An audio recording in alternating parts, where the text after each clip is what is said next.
Welcome, everyone. I'm Debi Mathias, Director of the QRIS National Learning Network with the BUILD Initiative.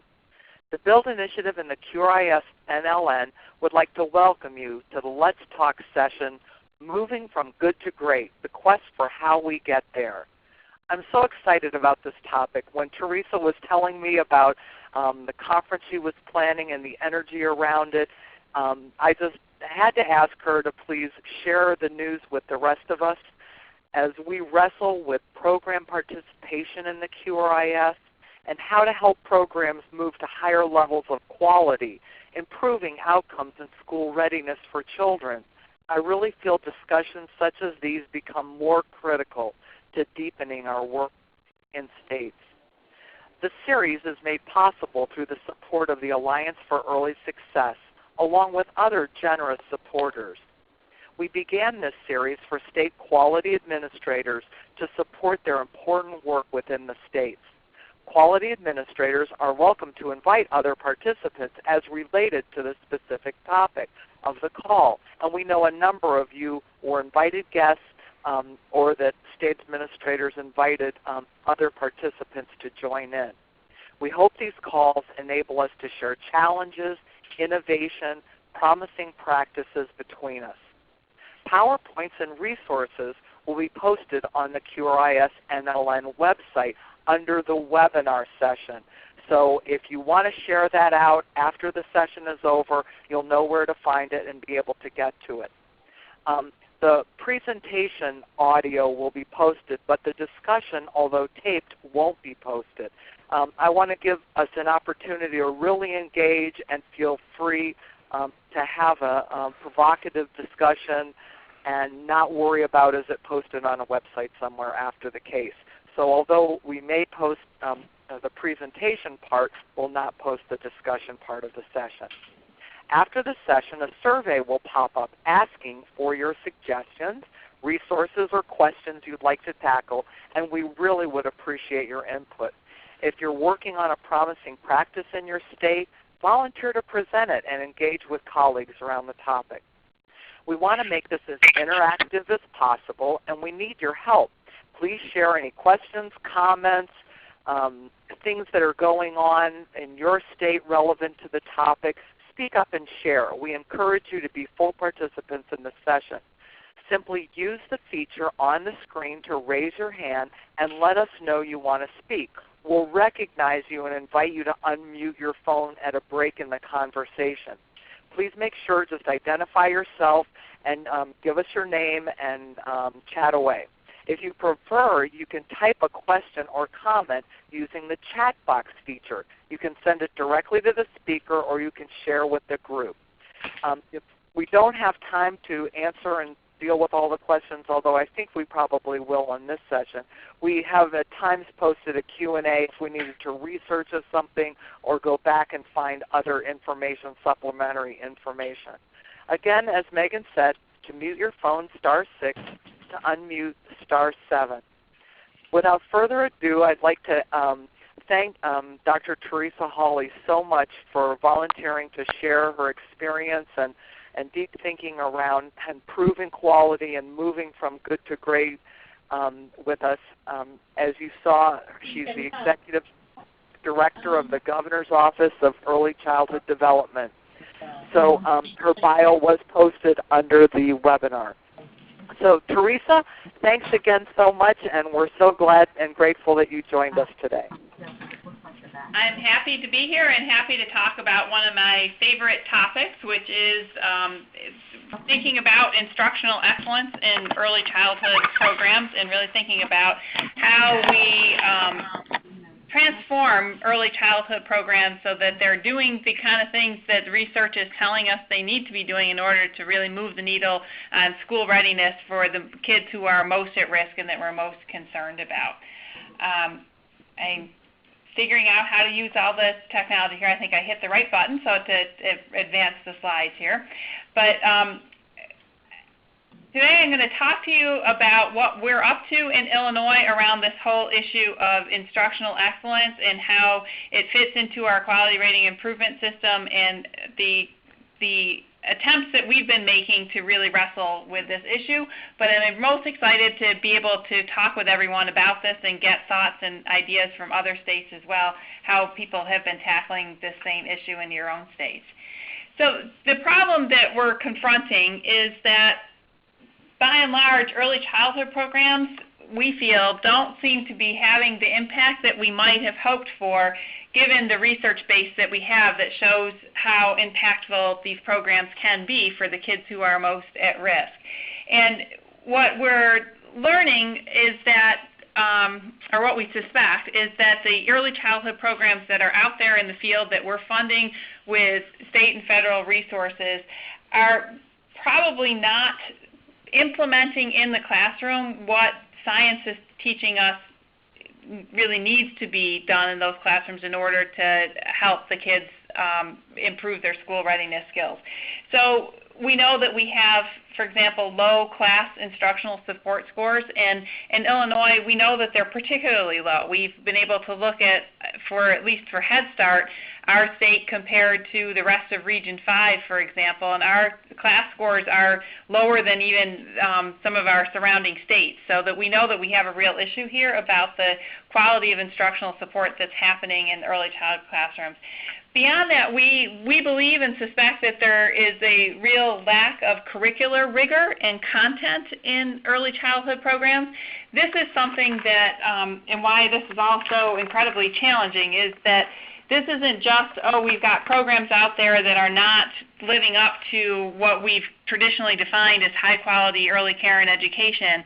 It's a question of whether what we defined as high-quality early childhood care and education is really what kids, it matches what it is that kids need. I'm going to pick up my handset here and hope that that gives a better noise or less echo for people. So. Much better. Thanks, Theresa. Okay, sorry about that. So we're trying to take on this issue, like I said, of why is it that we are funding a huge number of early childhood care and education programs in our state. We have probably more than 60% of 3- and 4-year-olds who are low-income 3- and 4-year-olds across our state are enrolled in a Head Start or what we call Preschool for All classroom, which is generally a half-day program run by school districts with certified teachers. Our Head Start programs, not necessarily certified teachers, but with rigorous standards and all that. And yet we still see huge gaps in school readiness as kids come in the door at kindergarten. So, is this a matter of we're not making the most of what is happening in those early childhood programs, and we suspect that that's the case. So that's the question, the problem that we're trying to address. So we know that there's been a lot of work done on this in terms of thinking about how do you take programs that are community-based programs or school-based programs that are working with low-income kids and bring them up to a level of instructional excellence that really helps move the needle on those kids' school readiness, whether it's in a specific area like reading or literacy skills or mathematics skills or something like that. There have been a number of efforts to do that. And in our state in particular, we've had a number of early reading first grants. So I think there were 11 of them over the years that the Early Reading First grants were being issued that came to Illinois. And those Early Reading First programs involved intensive coaching of teachers, a really strong look at curriculum within programs, and just really intensive work with a small number of centers, helping bring those centers up to be, quote unquote, centers of excellence in early childhood education. We've also had a couple of I3 projects that were focused on early childhood. And if you're not familiar with I3, that's the Investing in Innovation grants through the Department of Ed federally. And so the Ounce of Prevention Fund here in Illinois received an I3 grant that that is in some ways a real extension of what was learned from Early Reading First, but goes much further and in a very intensive coaching of both teachers and administrators within programs on instructional excellence. The Erickson Institute here in Illinois has an I3 grant focused on early math instruction, both in the preschool years and in the K-3 years, but that's really focused on professional development of providers and helping build up instructional excellence in the classroom. And we have a Child Parent Center I3 grant, which is a model of early childhood that really focuses on preschool through third grade alignment and curricular alignment and all the kind of different components that you need to have the excellence in early childhood make long-term results for kids and families. So we have all these different model interventions out there that have shown effectiveness in working with programs and helping them move to that kind of level of instructional excellence that produces the outcomes that we want to have for kids. But there's a lot of challenges with those models, the number one being the very high price tag that they tend to have. And I'd be interested in hearing what people's experiences are in your state and whether you've been following the Early Reading First grants and literature and seeing this same thing. But the Early Reading First grants, I know, average $3 to $4 million over 3-year grant periods, and typically only worked with 3 to 5 centers at a time. It's similar to the Ounces I3 model. If you look at it and kind of cost it out, it costs somewhere upward of $50,000 per classroom over a multi-year period to implement that model. So that's a lot of money when you're talking about the kind of scale that we have to think about here in Illinois. Also, sustainability, we know, has been a struggle in these programs. So in the Early Reading First programs, what the researchers were learning was that they saw really good gains in classroom performance in the instructional supports and such that were offered by teachers in classrooms when the Early Reading First program was in its implementation phases, but that those gains tended not to sustain after those supports were removed. So that's one of the things that the I3 grant was building upon, that those lessons learned. That's why the focus on working not just with teachers but with administrators was one of the big focuses of the Ounce of Prevention Fund's I3 grant. So it's focusing on a way of trying to sustain those gains. But again, biggest question, biggest issue there seems for us to be that these are very expensive models to implement, and they seem to be a kind of parachuting in from the outside, for lack of a better phrase, the supports for instructional excellence into a program, and we're just not sure that that's the appropriate way to go. And so we wanted to take what we had been able to learn from those programs and think about how would we bring those lessons learned to interventions that could be implemented at scale in our state. So just to give you a sense of the scale that we're talking about here, Illinois serves annually over 100,000 preschoolers in its either Preschool for All or Head Start programs. Several programs are multiply funded by both Preschool for All and Head Start and child care development block grant funds and such. But so an unduplicated count of low-income preschoolers that are served with public funds in our state is somewhere in the neighborhood of 100,000 preschoolers, 3- and 4-year-olds. So that means it's, given that a lot of those are part-day and a lot of them are full-day, it's certainly over 4,000 classroom teaching teams that are around the state that we would need to reach with any efforts that we have to try to build out at scale instructional excellence across our state. And that's not even including the infant and toddler classrooms. So if you add in the infant and toddler classrooms, you're probably getting closer to 10,000 classrooms that we need to be concerned about across our state. And obviously at a price tag of $50,000 or $1 million per center, that probably is not going to be a sustainable model for us to look at. So we are in Early Learning Challenge Grant Round 2 state, so we do have resources to look at this issue and to think about how we want to support the development of some kind of systems of support in our state for supporting instructional excellence or raising the bar in what we're thinking about doing in early childhood programs across our state.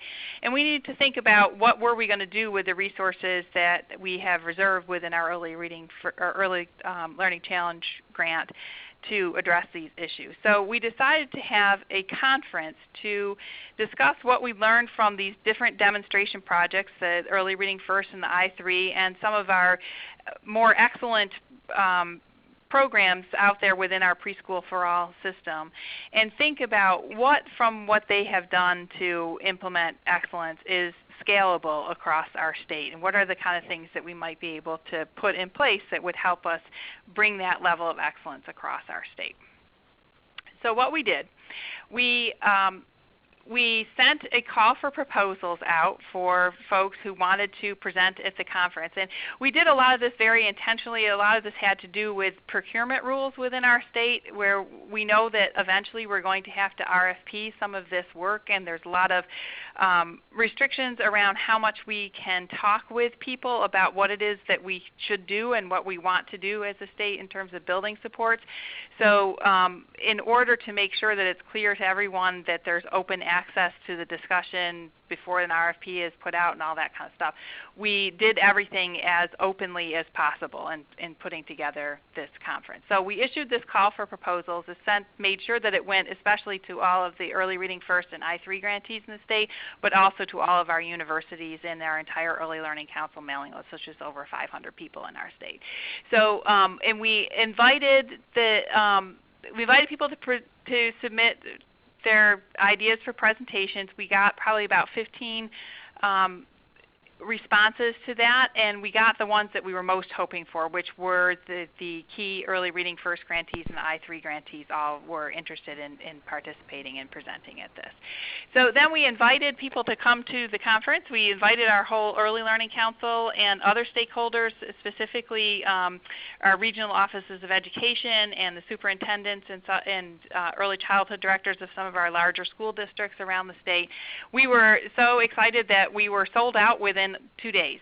So we had, when we put limits on how many people from an individual organization could come, or we would have had many hundred more people that wanted to participate in this conference. That just showed us that there was a tremendous hunger out there in the field for people who are really ready to think about how do we increase the rigor of our early childhood programs and build up the instructional excellence that we're providing. So we know just from that we're going to have many more conferences around the state that are focused more on thinking about practice, but we build this very much as a participatory day that was designed to help the state think about how it wanted to develop more supports, and not as a day that was just to educate people about how about strategies for building instructional excellence. So the day was organized around a keynote presentation and then 3 panels, and this kind of shows you what the panels were about. The way that we did it was to intentionally seat people in groups of 8 at tables, and at those tables we mixed up people who were policy folks, who were program people who were operating Preschool for All or Head Start programs, researchers from universities, child care resource and referral directors or folks. So we tried to mix up at every table a blend of those kind of people so that people were talking across sectors and across roles within the system and discussing the kind of supports and things that might be possible to put in place. And we had the day organized where there would be the presentations, which would either be like the keynote was just one person, but most of the panels were 2 or 3 people that would give a short presentation of about 20 minutes. And then we had a focused period of conversation at the tables where we had created for folks, based on the submissions and the presentations, that a series of questions, focused questions for discussion at the tables after each of the panels, and that was incredibly well received. And right now I have to give a shout out to the 2 fellows that we had for the summer here in our Governor's Office of Early Childhood Development, Megan Bach and Lauren Ross, who really helped out in developing all of those questions and putting together the flow of the day. We were very fortunate to get those fellows through Leadership for Education Excellence, I think that's what it's called, but Teach for America graduates that have a policy fellowship for the summer, and they were fantastic. So we had this very rich discussion at the tables, and we had assigned facilitators to every table to record what everyone was learning and finding out and gathering from that. We also were very fortunate to have some help in facilitating the whole day by the Midwest Center at AIR. That's one of the federal education support centers that every region has across the country. So we made good use of all of our federal TA resources to put this conference on.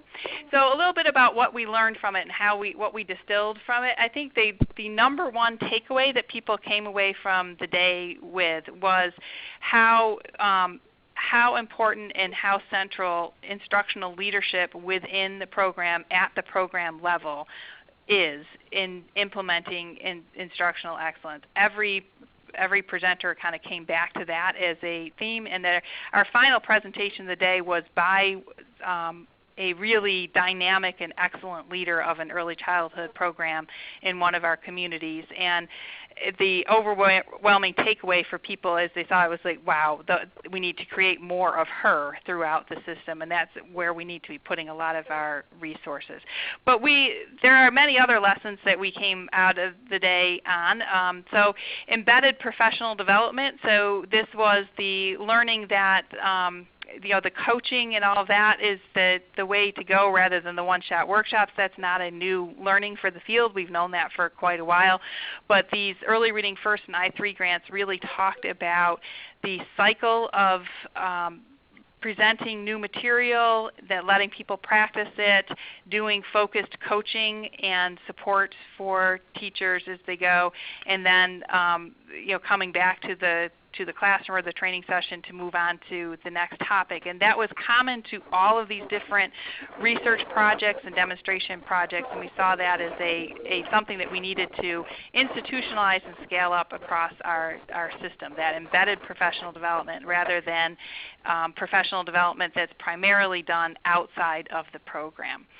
Having time for planning and reflection and looking at the data that is produced by assessing children or looking at classroom observations, etc., building that kind of planning and reflection time into teachers' days and how important that was another key learning from the conference. Instructional collaboration, the need for teachers to work together in teams and with some kind of instructional leader in the program. Again, the focus on leadership, which I'll talk a little bit more about. The central role of coaching, and that coaching is a huge way for teachers to actually integrate new learning about about their practice and to bring learning into their actual practice. The role of professional learning communities and how important they are at the program level was another key theme that emerged in the day, and then just thinking about what sort of resources it takes to be able to implement this across the different kinds of programs that we have in the state, whether they're Head Start programs, Preschool for All programs that I said are mostly half-day in our state, and Head Start programs, et cetera, and how those resources might look different across all the different programs. So those are the kind of things that we talked about at the tables and the information that we gathered from that. Again, the biggest learning of the day, I think, was on this focus on program leadership.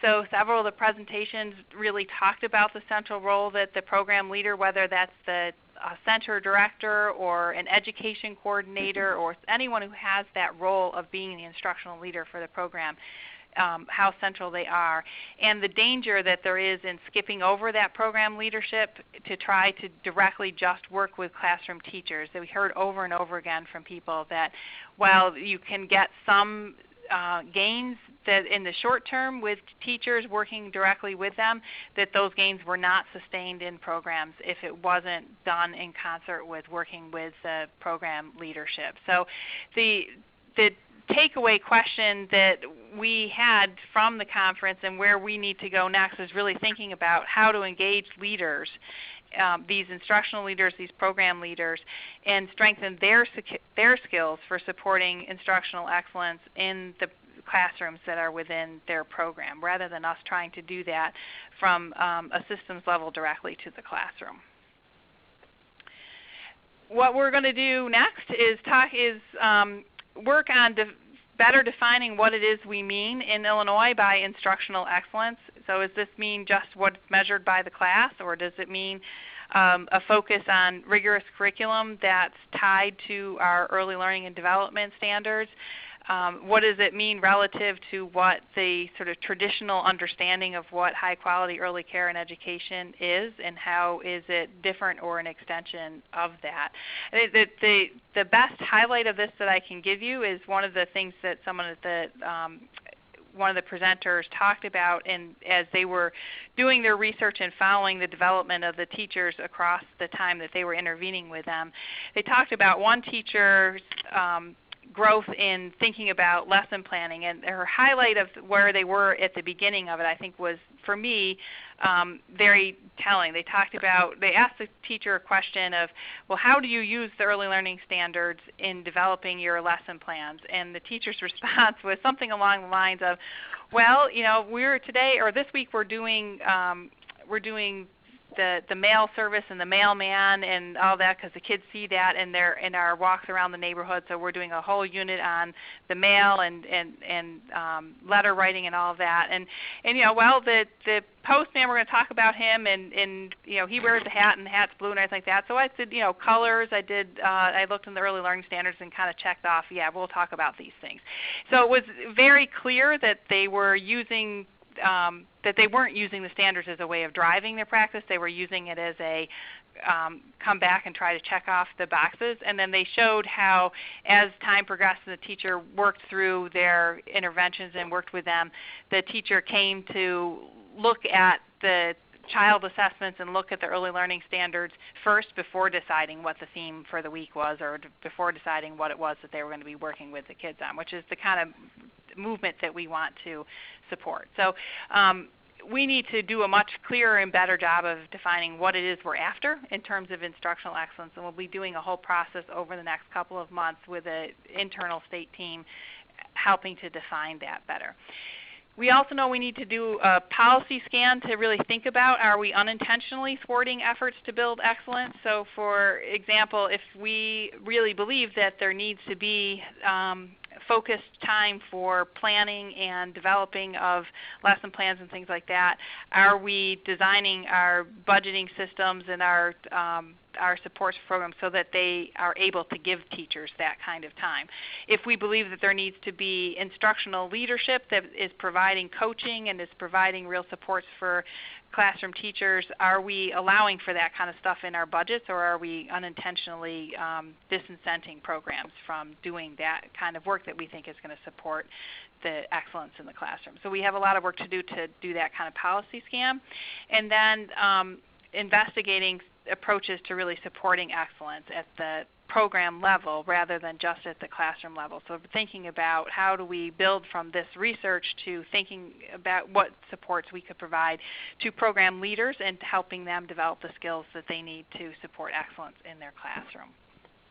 So as I said, we're an early learning challenge grant state, so we have over $4 million that we've reserved in our budget to address this challenge and to think about it. And we're now in the process of determining the right timeline and the right approach to this challenge and what we're going to do with those resources to try to tackle the problem. So that's as much of my presentation, and I'd love to hear your thoughts and suggestions about where this resonates with your state and your thoughts or ideas for us about where we should go from here. Gosh, Theresa, thanks so much for laying out a process that Illinois went through to try to tackle this very difficult, what I kind of see as the next step in the QRIS evolution. It really feels like a lot of what we've done so far around accountability and measuring results and designating programs and so forth has been really almost more directed at global quality in programs. And I think that what you're getting to is the next piece of work of really deeply impacting within the rooms the instructional excellence and what's going on. And I think that you've laid out and presented a challenge that all of us are kind of waking up to and really thinking about. We see a lot of programs at level 1 and 2.